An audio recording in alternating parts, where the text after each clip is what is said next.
umthobisi mncube nongumsolwa wesithathu kuleli cala lilokhu livele njalo igama lakhe kusukela liqalile uphenyo ngesibhamu esadubula uMeyiwa. Ungoti ophenya ngokusebenza kwenhlamvu yesibhamu uvumile ukuthi inhlamvu eyadubula uMeyiwa yaphuma kusibhamu esatholakala kuye umncube khathi eboshwa. Ana-ke lama bullets amabili-ke noma le nhlamvu embili zokuthesta-ke u-3690B1 u-3690B2 yilezi-ke ezasetshenziswa uyena-ke uLolse ethesta ngazo kusona-ke isibhamu lesu-ke esasitholakele-ke sase-Cleveland.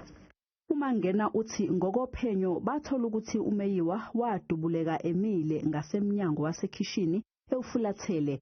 Kodwa-ke angeke asho ukuthi kwasuka ingxabano ngaphambi kokuthi kwenzeke lokhu. Wayemi-ke straight khona-ke ekhishini emuva kwesicabha-ke esasingavaliwe ngokuphelele.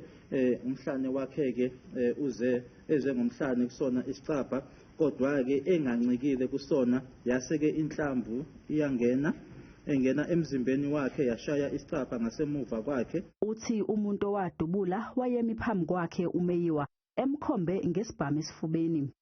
Owadubula-ke kwakuwukuthi-ke kwakuwumuntu owayemi phambi kwakhe umufi nesibhamu futhi-ke sasesifubeni sakhe umufi. Uthi inhlamvu yamdubula yashaya umnyango yasiyabuya nokwenza ukuthi-ke igcine isitholakala phezu kwekhabethe, kanti